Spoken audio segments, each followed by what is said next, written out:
अस्सलामुअलैकुम नाजरीन, हैशटैग सियासत के साथ मैं हूं फरवा वहीद। नाजरीन, दरियाए सवात बिफर चुका है, बाजारों में पानी है, दुकानें डूब चुकी हैं, कारोबार तबाह और अवाम बेघर हो चुके हैं। सवात में एक जानिब सैलाब ने तबाही मचा रखी है तो दूसरी जानिब इंतहा पसंदी ने अवाम को खौफ में मुब्तला कर रखा है। सवात की तरह मुल्क के बाकी अवाम पर भी जिंदगी तंग हो चुकी है। महंगाई का जिन बेकाबू है, डॉलर आसमान से भी आगे के जहानों पर कमंदे डाल रहा है और बेरोजगारी ने अवाम को जमीन दोज कर दिया है कि ना रहेगा गरीब और ना होंगे गुर्बत के नोहे। इधर इमरान खान का सुनामी, जिसने 2014 के धरने में जन्म लिया था, वो बिफर तो गया है लेकिन तबाही अब मचा रहा है। इस सुनामी की लपेट में जो आ रहा है वो मलिया मेट हो रहा है। ना मुल्क की सियासत बची, ना अवाम बचे हैं, ना इदारे बचे हैं और ना ही रियासत बची है। 9 मई के वाकयात ने साबित किया कि कप्तान ने शऊर के नाम पर इश्तियाल अंगेजी और आजादी राय के नाम पर जो मुंह में आए बोलने का जो पाठ नौजवानों को पढ़ाया था, उसने वो उधम मचाया कि रियासती इदारे भी इसकी लपेट में आ गए। अवाम और फौज आमने सामने हो गए और हमसाया मुल्क भारत में शादियाने बजाए गए कि 70 बरसों में जो वो नहीं कर सके, इमरान खान साहब ने कर दिखाया। हुकूमत जो कर रही है, दिफा उसका भी नहीं किया जा सकता और रवैया इमरान खान साहब का भी दुरुस्त नहीं है। किसी को अदालत से रिहाई मिलती है तो पुलिस दोबारा गिरफ्तार कर लेती है।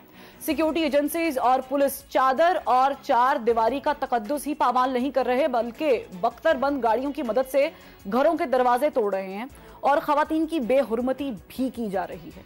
ये काबिले सताइश नहीं है और खान साहब इंटेलिजेंस एजेंसीज और आर्मी चीफ पर इन सारे मामलात का इल्जाम आयद कर रहे हैं और बचाव के लिए मदद अमेरिका से मांग रहे हैं।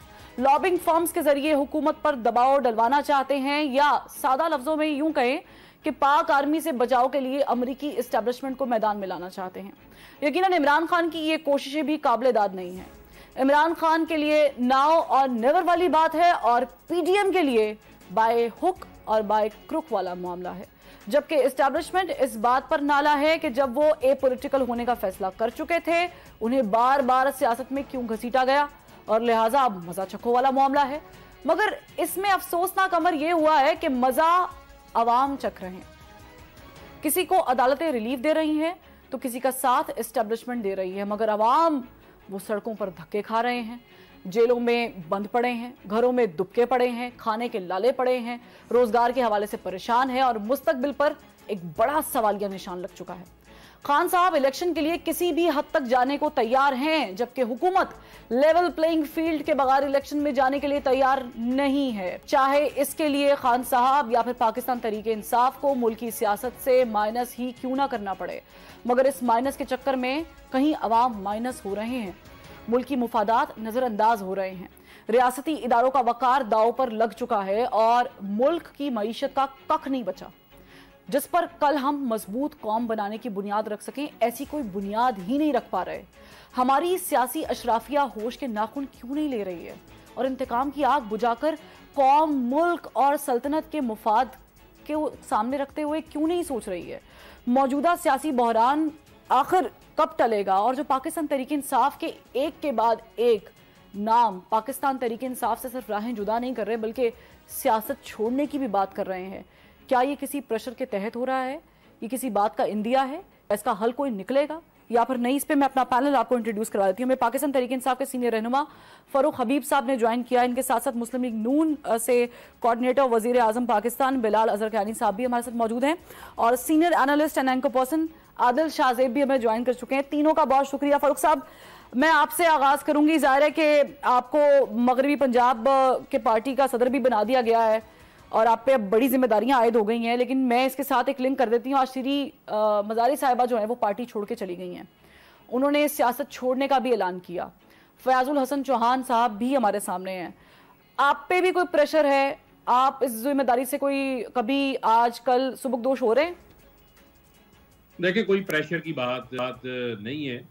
मामला ये है कि जो लोग गिरफ्तार हैं उन लोगों के साथ जिस किस्म का सलूक किया जा रहा है, जिस किस्म का रवैया अख्तियार रखा जा रहा है, उस सलूक के तहत तो पाकिस्तान के अंदर कोई पॉलिटिक्स नहीं कर सकता।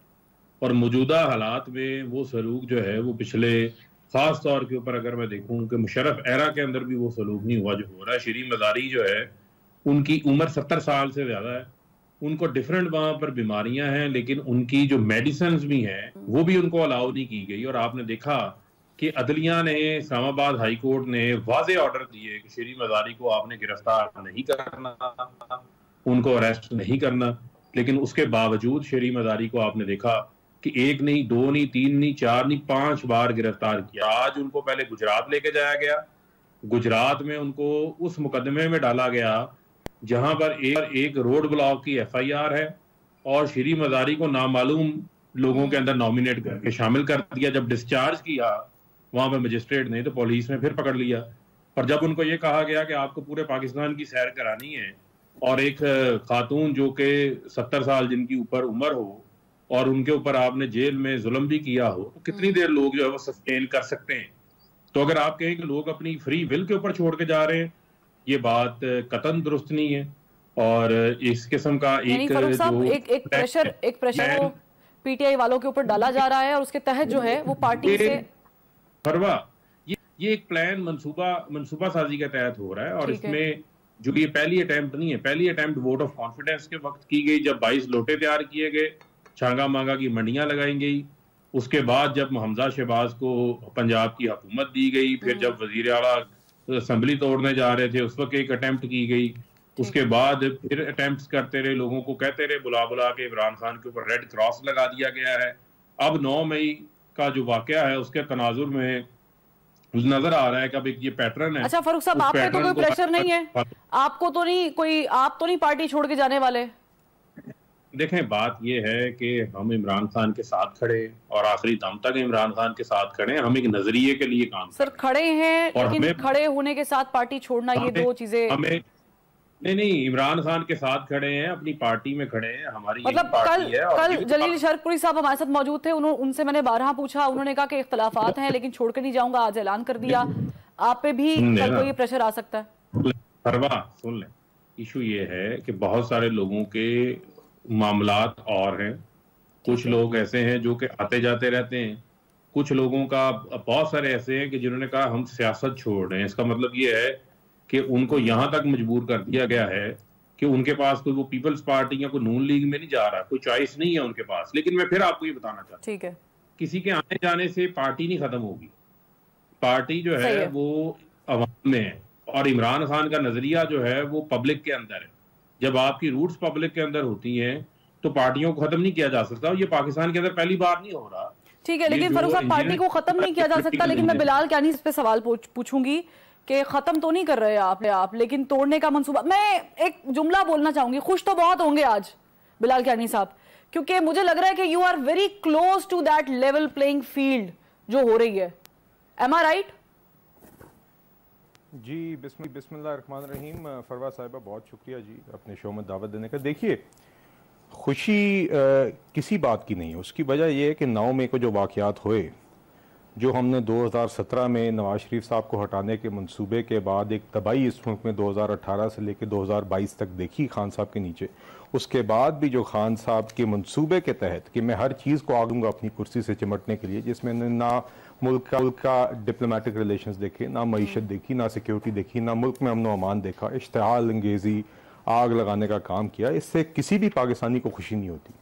मगर देखिए, एक बात मैं ज़रूर कहना चाहूँगा, और अभी फ़ारूक हबीब साहब ने एक बात की कि आज जिस तरह गिरफ्तारियाँ हो रही हैं, इस तरह के माहौल में कोई पॉलिटिक्स नहीं कर सकता, और ये कि मुशर्रफ के टाइम पे भी ऐसा नहीं हुआ था। मैं उनको फ़ारूक हबीब साहब को ज़रा एक बात बताना चाहूँगा कि एक तो 9 मई के जो वाक़यात हुए हैं, इस तरह के वाक़यात भी मुल्क में इससे पहले कभी नहीं हुए, और जो भी शख्स उसमें मुलव्वस था उसके साथ आपको एक तो कानून को एक्शन में आना भी होगा और उन लोगों को जिम्मेदार भी ठहराना होगा। दूसरी बात, मुशर्रफ के टाइम पे शायद उस तरह की विक्टिमाइजेशन ना हुई हो जो खान साहब के टाइम पे हुई है।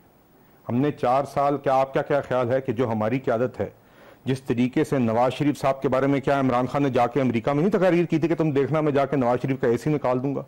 क्या नवाज शरीफ साहब को उन्होंने खुद उनकी सेहत को इस नहज पे नहीं पहुंचा दिया था कि इनके खुद हाथ पांव फूलते थे कि नवाज शरीफ साहब को जेल में कुछ हो गया, तो इनको नहीं पता था किस तरह मैनेज करेंगे? सर, आप पे जो केसेस बने थे, सुने, अब आप मुझे इजाजत दीजिए, नहीं मुझे जरा मुकम्मल करने दीजिए। जी जी जी, आपके खिलाफ जो नैब को इस्तेमाल किया गया, क्या उसका मामला पीपल्स पार्टी के दौर में शुरू नहीं हुआ था?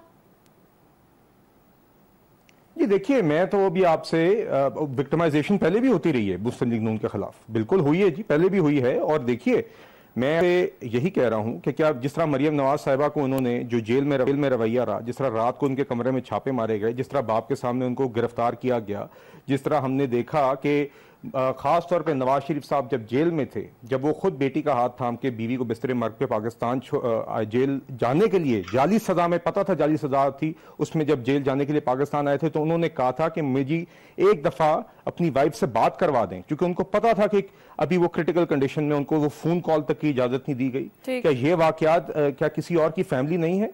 क्या और लोगों के वाकयात नहीं है? क्या राना सनाउल्लाह के ऊपर आपने 15 किलो की हेरोइन डाल के उनको जिस तरह के हालात में जेल रखा? शहबाज शरीफ साहब को नमाज पढ़ने के लिए कुर्सी चाहिए थी, उन्होंने कहा नहीं देंगे, लोगों के खाने और दवाइयां हटाई। तो मुझे जब ये लोग आके दर्श देते हैं ना जी कि बड़ी ऐसी कोई अमल हो रहा है कि जो इससे पॉलिटिक्स नहीं की जा सकती, ये कुछ भी नहीं है कंपेयर टू जिस तरह की विक्टिमाइजेशन हुई है। मैं ये नहीं कहता किसी के खिलाफ कुछ गलत होना चाहिए, मैं अभी भी नहीं समझता कि जो बिलाल साहब, मुझे आदिल को भी इन्वॉल्व करना है गुफ्तगू में। मुझे सिर्फ एक सादा सा सवाल जो है छोटा सा, वो ये है कि आपने कहा चले मकाफाते अमल है, मैं मान लेती हूँ ये सारा कुछ मकाफाते अमल है, ज़ाहिर है होता रहा है, आप लोग भी जो कर रहे हैं कल को आप लोगों के साथ भी कुछ हो सकता है।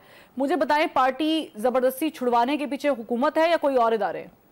सिंपल आंसर है इसका। जी देखिए, मैं कोई छुड़वा मैं तो नहीं है कि कोई छुड़वा रख नहीं रहा, मगर एक बात मैं जरूर कहूंगा, नहीं, क्योंकि इमरान खान साहब ने कहा है, कि ये मौजूदा हुकूमत है, वो आर्मी चीफ चला रहे हैं। मेरी अर्ज सुने, आज शीरी मज़ारी साहिबा ने प्रेस कॉन्फ्रेंस की है।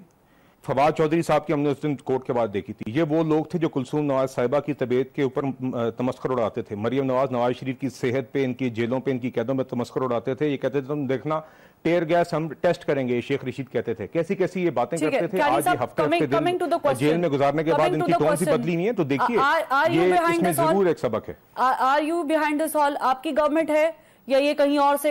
मेरी बात सुने, जो 9 तारीख को वाकयात हुए हैं उसके बाद इनके अपने लोगों के लिए सियासत में रहनी एक मुश्किल होगी। सर, आप तस्दीक कर रहे हैं, आप है इसके पीछे, हुकूमत है इसके पीछे या नहीं है या नहीं है? किस चीज के पीछे सर? ये तमाम तर गिरफ्तारियों के पीछे।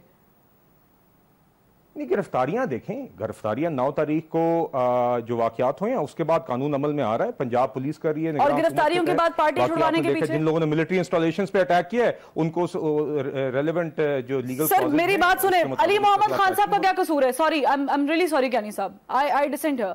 अली मोहम्मद खान साहब का क्या कसूर है? उनको क्यों गिरफ्तार किया गया? किस मुकदमे में गिरफ्तार किया गया? पीटीआई की क़यादत और पीटीआई की उस लीडरशिप से ताल्लुक नहीं है। सर, आप तमाम तर लीडरशिप को इल्जाम ठहरा रहे हैं। आप किसी कुछ चंद अफराद को जो वीडियो ऑडियोज में मौजूद हैं के खिलाफ तो कर सकते हैं कार्रवाई, लेकिन तमाम तर क़यादत को फर्स्ट ईयर सेकंड ईयर ये मुकदमे नहीं, मेरी अर्ज सुने, मुकदमे कोर्ट्स में चलेंगे। जो उनकी सीनियर क़यादत थी, जो लोग इमरान खान साहब के इर्द गिर्द थे, एक पूरी जमात ने इंस्टीट्यूशनली ये अटैक्स किए। इसमें अगर जब लीगल कोर्स चलता है उसके अंदर जिसकी बेगुनाही साबित होती है, बिल्कुल उस शख्स को रिहा भी होना चाहिए और उस शख्स के खिलाफ कार्रवाई भी नहीं होनी चाहिए। चलें, ये तो जाहिर है कि आगे राइट ऑफ अपील भी है, वक्त आने पे एग्जैक्टली ये तो चीजें सामने आ जाएंगी। आदिल, सिचुएशन आपके सामने है, क्योंकि आप जर्नलिस्ट हैं तो आप किसी पार्टी के मौकिफ को तो लेकर सामने नहीं आते, और आपने तो तस्वीर के दोनों और तीसरा रुख भी देख रखा है जो आपके सामने है। मुझे बताएं, ये माजी में भी हुआ था, एमक्यूएम जब बनी थी, एमक्यूएम जब टूटी थी, एमक्यूएम जब बिखरी थी, और आज हम पाकिस्तान तहरीक इंसाफ को बिखरता हुआ देख रहे हैं। Do you think it is justified for the political situation of Pakistan कि जिस तरीके से पीटीआई के लोग छोड़ के जा रहे हैं या छुड़वाया जा रहा है? देखिए, एक तो फरवा ये बड़ी अनफॉर्चुनेट सिचुएशन है जो कि 9 मई के बाद स्पेशली जिस तरफ हमारा सियासी माहौल आ चुका है, अगर ये सारा सब कुछ जिस तरह खान साहब कह रहे हैं कि जी उन पर दबाव है उनके पार्टी वर्कर्स पर और लीडरान पर कि आप इमरान खान का साथ छोड़ दें, अगर ये इस तरह हो रहा है तो ये पीएमएलएन पीपल्स पार्टी एक दफा फिर वो ब्लेंडर कर रही है जो कि उनकी सियासी एक तल्ख तारीख रही है कि उनकी पार्टियों के साथ भी इस तरह हुआ। नून लीग को भी स्प्लिट किया गया, चौधरी बरादरान को अलग कर दिया गया, पीपल्स पार्टी में पैट्रियट बनी। तो अगर ये उसी तरह सियासी इंजीनियरिंग होती रही तो इसका मतलब ये कि हमने तारीख से कुछ नहीं सीखा। लेकिन इस पूरी सिचुएशन के 2-3 पहलू हैं जो मेरे ख्याल में अगर उसका तस्करा ना किया जाए तो जाती होगी। एक बात तो ये कि देखिए, खान साहब जब से अदम एतमाद की तहरीक आई और वो हुकूमत से बाहर आए, उन्होंने उनसे जो बड़ी गलती हुई, एक तो वो इदारे के अंदर, फौज के अंदर जो उनकी सपोर्ट थी उसको उन्होंने ओवर एस्टिमेट किया। दूसरी बात, जो सिटिंग आर्मी चीफ होते हैं, हमारा तो अब तक हमने यही देखा है कि पाकिस्तान आर्मी में एक ही बंदा मैटर करता है, वो चीफ ऑफ आर्मी स्टाफ होता है। उनकी जो कमांड थी, उनकी जो ग्रिप थी अपनी कमांड पर, उसको खान साहब ने उनको अंडर एस्टिमेट किया और वो गलती पे गलती पॉलिटिकली करते रहे। 9 मई के जो वाकयात हुए वो नहीं होने चाहिए थे, लेकिन जब वो हो गए तो तहरीक इंसाफ ने, अब उसमें नहीं जा रहे कि तहरीक इंसाफ ने किया है, एजेंसियों के लोगों ने, खान साहब उनको ब्लेम कर रहे हैं, उन्होंने किया, ये साइड पे कर दे, अदालतें फैसला कर दे कि किसने किया किसने नहीं किया, वीडियोस हैं, तस्वीर है।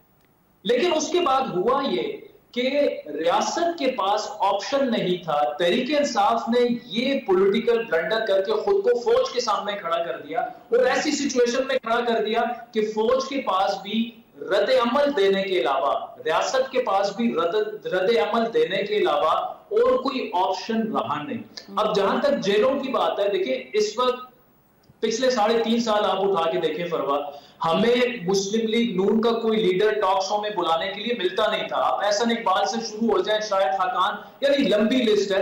नवाज शरीफ, मरियम नवाज को तो आप साइड पे कर दें, शहबाज शरीफ को साइड कर दें, खुर्शीद शाह को आप उठा के देख लें। खान साहब ऐलानात करते थे, इसका एसी बंद करवा दूंगा, इसको मैं उठा दूंगा, अगला सरप्राइज आने वाला है।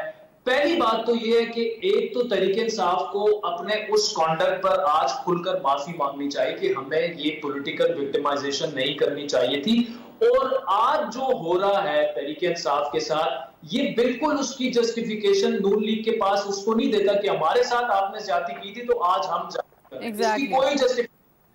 लेकिन अगर खान साहब, फरूख साहब बैठे हुए हकीकी आजादी, हकीकी इनकलाब की बात करते हैं, तो फिर उनको एक तो उस कॉन्डक्ट पे माफी मांगनी चाहिए। दूसरा, आज जो खान साहब एक जमाने में कहा करते थे एक एक बॉल पे 3-3 विकेटें मैं गिराऊंगा, तो उनको उस कॉन्डक्ट पर भी माफी मांगनी चाहिए कि जब एजेंसियां बाकी पार्टियों को तोड़कर आपकी पार्टी में लेके आ रही थी तो उस वक्त सब कुछ ठीक था कि हकीकी आजादी में, लेकिन आज आपके साथ वही हो रहा है। तो आज हम जैसे लोग जो हैं उस वक्त भी उसको कंडेम कर रहे थे, सियासी इंजीनियरिंग नहीं होनी चाहिए, आज भी सियासी इंजीनियरिंग की बू आती है, तो ये नहीं होना चाहिए। ये पूरा एज ए बैलेंस जर्नलिस्ट मैं आपके सामने रख रहा हूं और मेरी अपनी नजर में देखें, इस वक्त इंसाफ के कारकुनान पर सिर्फ वो जो कह रहे हैं ना कि या एजेंसियों का दबाव है या हुकूमत का दबाव है, भाई अगर हुकूमत का दबाव होता तो 10 महीने पहले आपके साथ ये सब कुछ हो चुका होता। दबाव अगर है तो 9 मई कुछ हुआ। अब रियासत जब एक्शन में आई है, रियासती रद्द-ए-अमल जो आ रहा है, ये रियासती रद्द-ए-अमल का ज्यादा इसमें जवाब है। देखिए तहरीक इंसाफ में तो फरूख हबीब भी है ना, सदाकत अब्बासी भी है, क्या इन पर दबाव नहीं? वो क्यों छोड़ के नहीं जा रहे? महमूद साहब भी एग्जैक्टली देखें तो पीपल्स पार्टी के लोगों पर क्या दबाव नहीं आया था? क्या नून लीग के लोगों पर दबाव नहीं आया था? बहुत सारे लोग छोड़ के भी चले गए, लेकिन पॉलिटिकल पार्टीज जो है इससे इवॉल्व होती है और मेरे ख्याल में तहरीक इंसाफ जो है वक्ती तौर पर तो कमजोर हो जाएगी। जो हमें पाइपलाइन में नजर आ रहे हैं अगले 3-4 साल 5 साल शायद वो इक्तिदार करीब फटकेगी भी नहीं तहरीक इंसाफ, लेकिन अगर वो इसी तरह एक विल है, अगर इसी तरह एक मजबूत पार्टी के तौर पर वो इवॉल्व हो तो दोबारा से तहरीक इंसाफ एक मजबूत जमात बन जाएगी। लेकिन अपने उसूलों पर खड़े रहना पड़ेगा। आज जो चीजें कंडेमेबल हैं, 4 साल पहले भी वो कंडेमेबल थी। जब तक वो चीजें कंडेम नहीं होंगी तो मेरे ख्याल में फिर तहरीक इंसाफ को यही समझा जाए कि उनकी ये जो लड़ाई है हकीकी आजादी की, वो सिर्फ इख्तिदार के लिए। ठीक है आदिल, बिल्कुल अच्छा पॉइंट आपने दिया है, क्योंकि हम एक विशेष सर्कल घूम रहे हैं। मकाफाते अमल के नाम पर हम आज भी वहीं पे खड़े हैं जहां पर हम 90s में खड़े थे, उससे पहले खड़े थे। लेकिन चूंकि ये मामला बड़ा संगीन होता जा रहा है, इस पे नजर सानी करना बड़ा जरूरी है और चीजों को डिस्कस करने से ही मामला हल होते हैं। तो डिस्कशन के लिए एक ब्रेक से फिर वापस आएंगे, मजीद सवालात करेंगे। Welcome back. फरूख हबीब साहब, ये जो तमाम तर मामला हुए हैं 9 मई के बाद जो सिचुएशन बनी है, ज़ाहिर है बहुत लोग छोड़ के जा रहे हैं। सुनने में आ रहा है कि फवाद चौधरी, चूंकि ज़ाहिर आपके बड़े करीब हैं, उनका नाम भी सामने आ रहा है कि वो शायद पार्टी को खैरबाद जल्दी कहीं और भी नजर आ सकते हैं। शाह महमूद कुरैशी साहब भी उसमें शामिल हैं और भी बड़े लोग उस सफ में शामिल हैं। आप तक कोई इन्फॉर्मेशन है कि इस दबाव में या इस मंशा में ऐसे नाम भी शामिल हैं, ऐसे बुर्ज भी शामिल हैं? देखें, पहले तो जो भी पहले बात हो रही थी मैं उस पर बात करना चाहता हूँ। देखें, पाकिस्तान तहरीक इंसाफ ने कभी भी पॉलिटिकल इंजीनियरिंग के ऊपर हमने यकीन नहीं रखा और ना ही हमने कभी पॉलिटिकल इंजीनियरिंग की है। मामला ये है कि जो लोग भी इनके अंदर गए हैं उन किसी के खिलाफ हमने कोई नया केस नहीं बनाया था। ये तमाम केसेस वो थे जो केसेस इनके ऊपर पहले से चले आ रहे थे, सवाए एक केस के जो FIA का शहबाज शरीफ का 16 अरब रुपए का रमजान शुगर मिल्स का केस था। उस केस का जो अंजाम हुआ आपके इल्म में कि एक तरफ नैब जो है वो इमरान खान को बुला रही है, दूसरी तरफ शहबाज शरीफ को उन तमाम केसों में बरी किया जा रहा है क्योंकि नैब से उन्होंने NRO ले लिया है। अच्छी बात है, असूलाना सहाफत भी होनी चाहिए, असूलाना बात भी होनी चाहिए। मामला ये है कि मुझे सिर्फ एक मिसाल ये दे दें कि जिसके अंदर किसी पार्टी रहनुमा के घर के चादर चार दीवारी का तकद्दुस पामाल किया गया हो और उसकी जाके बीवी को भी घर से उसकी बीवी को भी घर से जाके जो है वो उठा के लाया गया हो और शहरी किया गया, की बीवी को गिरफ्तार किया गया। उसके अलावा खवातीन को बालों से पकड़ के जो है वो घसीटा जाता रहा।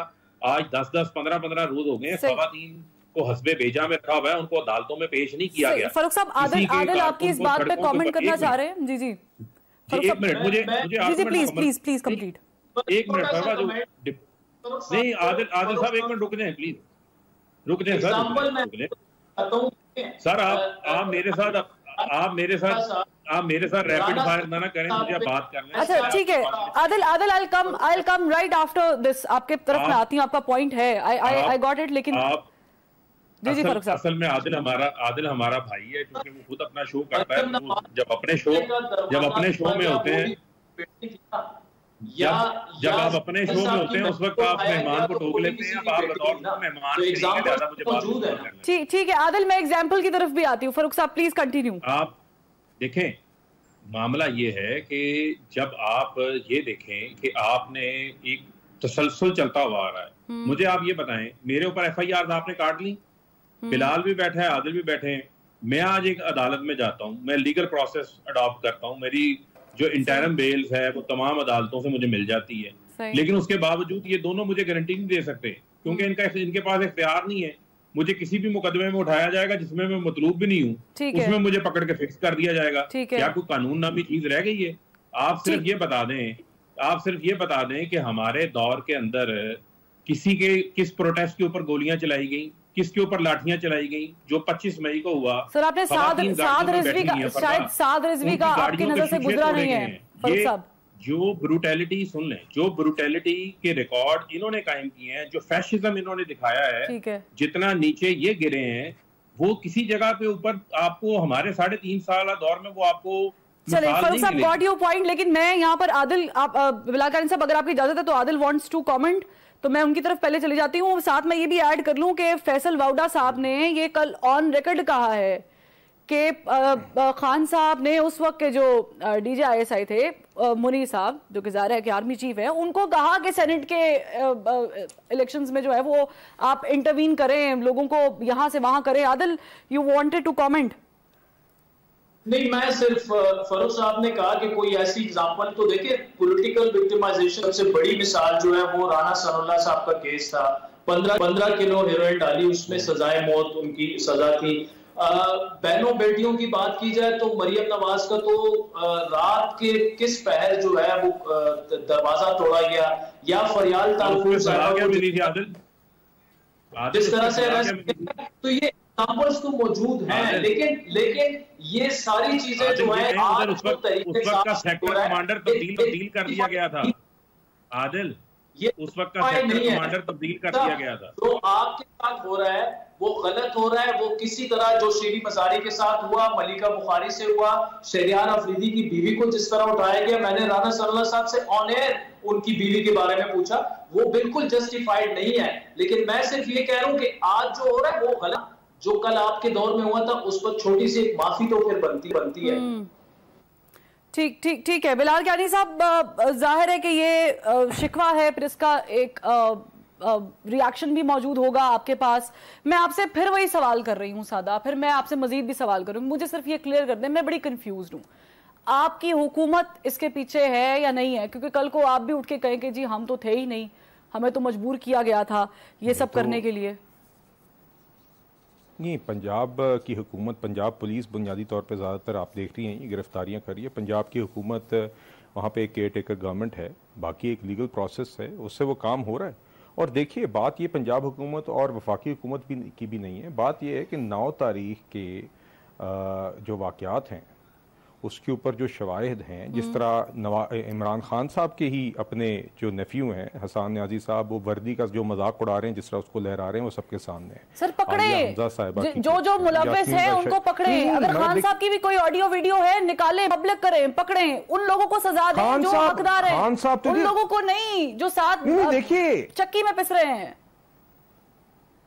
नहीं, देखिए मेरी अर्ज सुने, ये सारे लोग मुलव्विस रहे हैं। अच्छा, ये तो अभी जो आदिल साहब ने बात की, नहीं मेरी फरवा साहब, आप दूसरी दफा मेरी गुजारिश है, मुझे पॉइंट तो कंप्लीट आप करने दिया करें ना। देखिए, बात ये जो आदिल साहब ने बात की थी, मैं आपको यकीन से बता रहा हूं, अगर ये 2-3 दिन पहले तक इनके लोग ना गिरफ्तार हुए होते तो खान साहब उसी मोड में थे तहस नहस और तबाही के। इनकी तो कॉन्डेमनेशन 11 दिन बाद है, ये 9 तारीख के।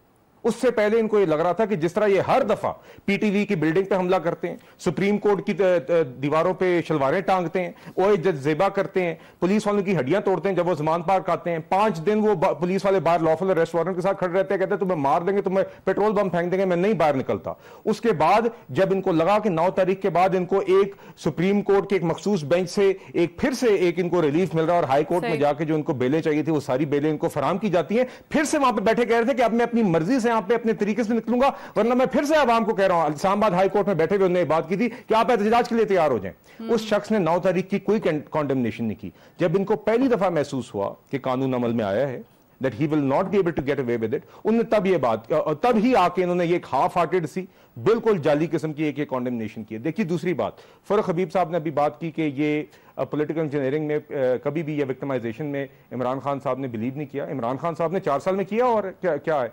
वजारत उज़्मा तो वैसी मुसल्लत शुदा वज़ीर आज़म बन गए। शौक तो उनका असल में एसएचओ या चेयरमैन नैब बनना था। तैयबा गुल की वीडियो को इस्तेमाल करके इन्होंने चेयरमैन नैब को इस्तेमाल किया। देखिए मेरी सुने, मुझे आपसे कंटिन्यू करती हूँ कैनी साहब, मुझे सिर्फ एक मिनट, क्योंकि जाहिर है कि हमारी भी थोड़ी सी मजबूरी है, जैसे आप लोगों की है वैसे हमारी भी है, तो ब्रेक से वापस आते फिर यहीं से कंटिन्यू करेंगे कैनी साहब से।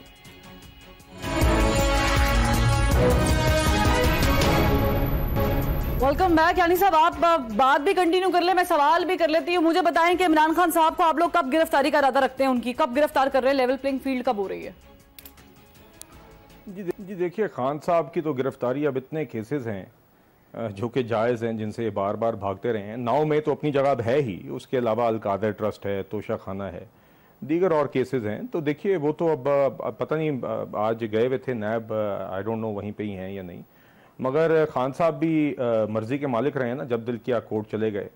और देखिए, एक वजह यह भी है कि इनके लोग इनको छोड़ रहे हैं कि जब हमारी हुकूमत या हमारी पार्टी के ऊपर मुश्किल वक्त आया था और जाली केसेस थे, सबको पता था कि लीडर्स हक के साथ खड़ा हुआ है, सबको पता था कि केसेस जाली हैं, इसलिए क़यादत के साथ लोग खड़े रहे। क़यादत डिग्निटी के साथ, रिस्पेक्ट अपनी इंटैक्ट रख के, सबसे पहले खुद वो जेल गई। नवाज शरीफ साहब मुल्क से बाहर थे, उनको पता था जाली सजाए, वो बेटी का हाथ थाम के वो जेल गए, और उसके बाद हमारी क़यादत एक एक गई, उनमें से कोई शख्स नहीं रोया। मैं आपको गिनवाता हूँ, नवाज शरीफ साहब 374 दिन जेल में रहे हैं, शहबाज शरीफ साहब 207 दिन जेल में रहे हैं, मरियम नवाज साहब 157 दिन जेल में रहे हैं, शहबाज साहब 627 दिन जेल में रहे। ठीक है फारूक साहब मुझे बताइए, शाहिद खान अब्बासी 222 दिन, ये लंबी फहरिस्त है। मगर देखिए, बात यह है कि इन लोगों ने कभी ये आके रोए नहीं, इन्होंने कभी आके ये और उसके बाद एक डिग्निटी और सेल्फ रिस्पेक्ट के साथ रहे। क़यादत ने लीड किया, कारकुन साथ खड़े रहे, पूरी जमात इनकी जमात को पता है कि खान साहब जेल भरो तहरीक के लिए कारकुन को आगे करते हैं, खुद अगर कोर्ट जाते हैं तो सिर्फ जेल लेने। गॉट योर पॉइंट बिलाल कानी साहब। मुझे फारूक साहब, मैं आपकी तरफ भी आऊं, मुझे बताएं, ये जो सिचुएशन अब बन चुकी हुई है ना, अब तो हम देख रहे हैं, पूरे फ्रेम में देख रहे हैं। फारूक साहब, just give me a minute. तो आदिल, ये इसका नतीजा क्या निकलेगा? आप फोर्स ही कर रहे हैं, खान साहब नाअहल होंगे, जेल में होंगे, और पाकिस्तान तहरीक इंसाफ टूट जाएगी और फिर जाके इलेक्शन होंगे? देखिए, जो अगर आप मुझसे मेरा तजिया पूछ रहे हैं, खबर की बात नहीं कर रहा, तो मेरे ख्याल में जिस किस्म के हालात तहरीक इंसाफ के लिए पैदा हो चुके हैं, तो सियासी मुश्किलात भी बढ़ेंगी, कानूनी मुश्किलात भी बढ़ेंगी।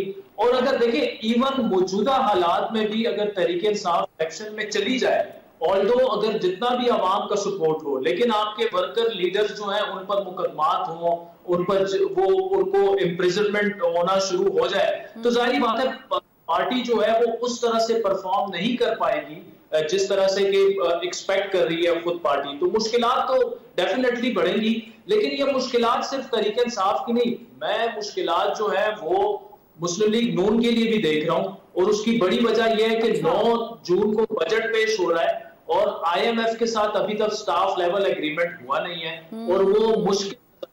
अब ऑल्टरनेटिव स्ट्रेटेजी सुनने में ये आ रहा है कि वजीर आजम बड़ा जल्दी अनाउंस करेंगे कि IMF के बगैर हमने किस तरह मुल्क को आगे चलाना है। अब ये कहना आसान है, स्ट्रेटेजी, लेकिन वो स्ट्रेटेजी होगी क्या मुल्क से हम डिफॉल्ट बचा पाएंगे? डॉलर जो है वो जितनी तेजी से, मतलब 305 पे आज ट्रेड कर रहा है, रुपीस वर्सेस रुपी, तो ये तो सारे मामलात हैं। क्या इकोनॉमी, खुदा ना खास्ता अगर पाकिस्तान डिफॉल्ट कर जाता है, आपका डॉलर जो है वो तो 500 क्रॉस कर जाएगा। तो इन सारे मामलात को, जो कि अब पॉलिटिकल टेम्परेचर में दब चुके हैं, महंगाई इतनी जा चुकी है, उस पर इस वक्त बात नहीं हो रही। इस वक्त बात ही हो रही है फला पार्टी छोड़ रहा है, ये छोड़ रहा है, ये हो रहा है। ये सारी चीजें पाकिस्तान मुस्लिम लीग नून को फेस करनी पड़ेंगी। तो इनके लिए भी मुश्किलात जो है वो कोई कम नहीं है। सही है, सियासी मुश्किलात इनकी कम है, लेकिन माशी मुश्किलात और मौजूदा हालात में इलेक्शंस में जाना, जाहिर बात है बहुत चैलेंजिंग होगा मुस्लिम लीग नून के लिए। ठीक है, मुझे जाना है ब्रेक से वापसी पर। हम फारूक साहब से पूछेंगे कि क्या पाकिस्तान तहरीक इंसाफ तैयार है इमरान खान साहब की एक मरतबा फिर गिरफ्तारी के लिए, और उसकी सूरत में क्या स्ट्रेटजी होगी अब की बार, एक ब्रेक के बाद।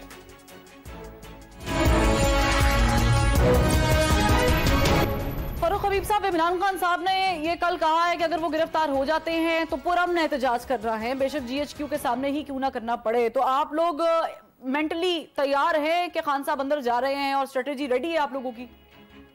देखें, इमरान खान साहब के उनकी जमानतें उनके पास मौजूद हैं, उनकी जमानतें एक्सटेंड हुई हैं। आज नैब अदालत में, नैब के पास इन्वेस्टिगेशन में भी पेश हुए थे। तो कोई ऐसा केस नहीं है जिस केस के अंदर उनकी गिरफ्तारी रिक्वायर्ड हो, गिरफ्तारी मतलूब हो। लेकिन यहाँ पर आपके इल्म में जिस किस्म का जंगल का कानून है, ये किसी को भी अरेस्ट कर लेते हैं, लेकिन कुछ चीजों का फर्क है। इमरान खान ने पाकिस्तान छोड़ के नहीं जाना। इमरान खान का जीना मरना पाकिस्तान के अंदर है। 150 से जायद मुकदमात इमरान खान पे दर्ज इन्होंने किए हैं, लेकिन इमरान खान का नाम ECL पे इन्होंने इस वजह से नहीं डाला, उन्हें पता है कि इसमें मुल्क छोड़ के नहीं जाना। लेकिन ये लोग तो मौका हाथ से पकड़ते, अगली फ्लाइट बुक होती थी, मुल्क से बाहर होते थे। इन्होंने अभी कोई खान साहब को ऑप्शन नहीं मिली वन वे टिकट की? सुन ले, नहीं, इमरान खान को कोई ऑप्शन देगा भी तो इमरान खान कोई ऐसी ऑप्शन कबूल नहीं करेंगे। ये कैटेगोरिक है, आपको ये बता रहा हूँ मैं। दूसरा मामला ये है कि ये इनको जो फेवर्स मिली हुई है, शहबाज शरीफ ने कौन सी जेल काटी थी जी, बता दे मुझे। शहबाज शरीफ का रिकॉर्ड उठाए ना जरा, पता करें। पब्लिक अकाउंट्स कमेटी के चेयरमैन बन गए थे लड़के, और उसके बाद इजलास ही बुला के बैठे रहते थे इस्लामाबाद के 25 नंबर बंगले मिनिस्टर इनकलेव के अंदर, जो इनका घर था वहीं पे वो उन्होंने सारा वक्त गुजारा है। ये परवेज अलाई के घर के जिन्होंने दरवाजे तोड़े हैं, परवेज अलाई साहब ने इसको हमजा शहबाज डेली बतौर अपोजिशन लीडर के पंजाब असेंबली आके अपने अपोजिशन चैम्बर में सारा वक्त रात गुजार के जाते थे, और जो जो इनको सहूलतें मिली हुई थी वो सबके इल्म में है। वो सहूलतकारियां भी इनके साथ थी, और जो कुछ उस वक्त इनको सहूलतें फराहम की गई उसका अहाता ख्वाजा आसिफ कर चुके हैं। वो कह चुके हैं कि एस्टेब्लिशमेंट ने नवाज शरीफ को बाहर भेजा था, अदालतों को भी एस्टेब्लिशमेंट ने मैनेज किया था। ये उसका जवाब देने क्या नहीं किया था। और इसके अलावा जो इलेक्शंस की बात कर रहे हैं, इलेक्शंस इंशाल्लाह तहरीक इंसाफ जीतेगी, भरपूर तरीके से जीतेगी।